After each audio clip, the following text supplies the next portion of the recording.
అందుకే నేను మరి చెప్పాను.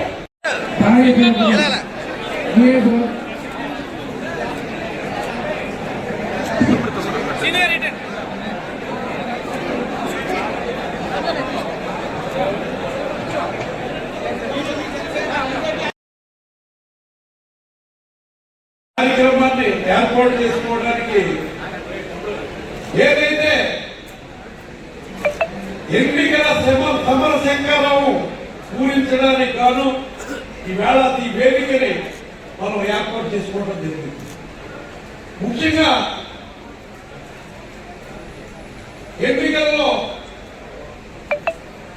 ఎన్నికల కోసం అభ్యర్థిత్వం ఆశించడం ఎవరికి కూడా తప్పు కాదు. తెలుగుదేశం పార్టీలో 4 సంవత్సరాలుగా మరి మీ అందరి ఆదరణలో మీ అందరి ఆదరణ కోరుకున్నందుకు ముఖ్యంగా తెలుగుదేశం పార్టీ నాయకులు కార్యకర్తలు అందరికీ కూడా శిరస్సు వంచి పాదాభివందనం చేస్తున్నాం. ఇవాళ మన నాయకుడు చంద్రబాబు నాయుడు గారు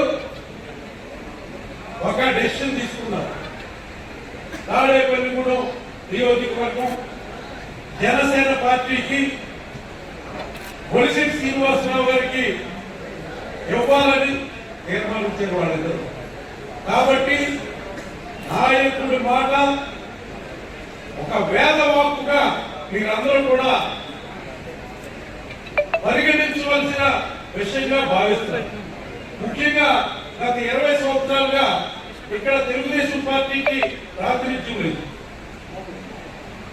అయినా మీరందరూ కూడా తెలుగుదేశం పార్టీని వదిలి వెళ్లకుండా తెలుగుదేశం పార్టీకి సేవలు అందించారు. మీకు చాలా బాధ ఉంటుంది. కానీ అదే పరిస్థితుల్లో మన నాయకులు జైల్లో ఉన్నప్పుడు మన పార్టీకి అండదండలు అందించారు పవన్ కళ్యాణ్ గారు. అలాగే తనని తను తగ్గించుకుని ఇవాళ 21 సీట్లకు కుదించుకుని మనకి అన్ని చోట్ల సాయం చేసిన వ్యక్తి పవన్ కళ్యాణ్. వర్గంలో ఏం చేయాలన్నది మొన్న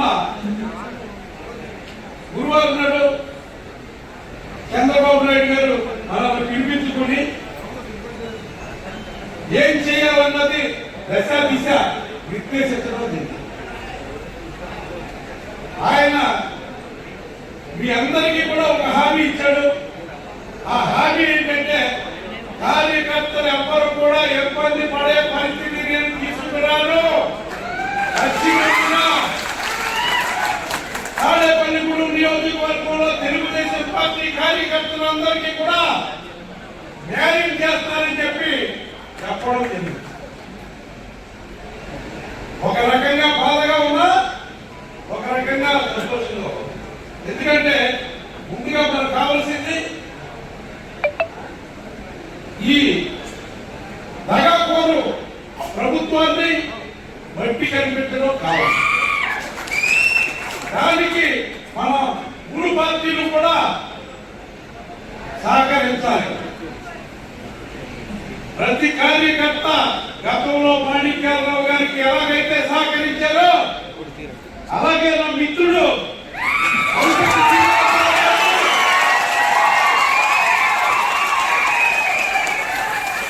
సహకరించవలసిందిగా మీ అందరికీ కూడా హృదయపూర్వకంగా విజ్ఞప్తి చేస్తున్నాం. అంటే దాంట్లో ఎంత దోపిడీ జరగడం దాదాపు 2,10,00,000 ఆయన సొంతానికి వెళ్ళిపోయింది. దీనికి దండగర గ్రామంలో ఒక కోరిక తప్పించి ఆడ తవ్వుకుంటా పర్మిషన్ ఏంటంటే అక్కడి నుంచి గ్రామం తెచ్చి ఈ రోడ్లు పోయాలి. దీనికి బిల్లు ఎంత పెట్టుకుంటాడు, జేబులో డబ్బులు వేసుకుంటాడు. ఇంత దుర్మార్గమైన వ్యక్తిని మనం ఈ ప్రజాక్షేత్రంలో ఎక్కడ చూడం, ప్రజాస్వామ్యంలో కూడా చూడం. అలాంటి పరిస్థితుల్లో ఈ యొక్క ముఖ్యమంత్రి కుర్సొచ్చినాడు ఉంటే ఇంకా కూడా ఓటేమని అడుగుతారు, అతన్ని పంపుతారంటే జగన్మోహన్ రెడ్డి ఖచ్చితంగా అతను ఏ స్థాయిలో ఉన్నాడో మీరు అర్థం చేసుకోండి. ఇవాళ ముఖ్యమంత్రి కూడా ఈ డబ్బు సంపాదించిన డబ్బుల్లో వాటా ఏమైనా ఇచ్చాడేమో, అందుకే అతను కొనసాగించాడు. ఎమ్మెల్యే నుంచి ఉప ముఖ్యమంత్రిగా ప్రమోషన్ ఇచ్చాడు అవినీతి పడికి, అంటే తీసుకునే డబ్బు స్కేల్ పెంచమని. అలాంటి వ్యక్తితో ఈరోజు మనం పోటీ పడుతున్నాం. డబ్బుకి జనసేన టీడీపీ పార్టీకి పోటీ తప్ప కొట్టి సత్యనారాయణ గారికి నాకు పోటీ లేదు. అయితే అసలు అయితే అతను ఇంట్లో కూర్చోమనంటే నేను ఇంట్లో కూర్చుంటాను, ప్రజలు ఎవరు చూసుకున్నాం, బయటికి వెళ్ళొద్దని చెప్పండి. అంతేకాదు నా మిత్రులు చెప్పారు, మా చుట్టూ తిరిగితే ఓట్లు పడవు, పార్టీ గారు చుట్టూ తిరిగితే ఓట్లు పడవు, నాయకుల చుట్టూ తిరిగితే ఓట్లు పడవు. మీరు ప్రజాక్షేత్రంలో ఉండండి, నేను చెప్పింది తెలియజేయండి. ఏదైతే వాలంటీర్స్ డబ్బుల్ని ప్రభుత్వం డబ్బుగా జమ కట్టుకోవచ్చుగా ప్రజలు నేను కోరుతున్నది. ఫస్ట్ అప్పీల్ ఇది. వాలంటీర్ అనేది ప్రజా డబ్బుతో, ప్రజా జీవితంలో, ప్రజా జీతాలతో ప్రజలు ఇచ్చి డబ్బులు కట్టి ట్యాక్స్ని జీతాలు కట్టి తీసేవాడు వాలంటీర్లు. ఆ వాలంటీర్ పట్టుకొచ్చిన డబ్బులు గవర్నమెంట్ డబ్బులే కదా పట్టుకొస్తారు, కాబట్టి వాళ్ళే పొందుతారు. కాబట్టి అది గవర్నమెంట్ డబ్బుగా భావించమని స్టేట్ వ్యాప్తంగా కూడా నేను నిర్ణయించుకున్నాను. ఇది జగన్మోహన్ రెడ్డి కుట్రకి ఫస్ట్ ఫుల్ స్టాప్ పెట్టడానికి ఈ పాయింట్ ని ప్రజలు చేరవేసింది మేము అందరూ కోరుతా ఉన్నాం. మరి ఇంకా చాలా మాట్లాడుకోవచ్చు.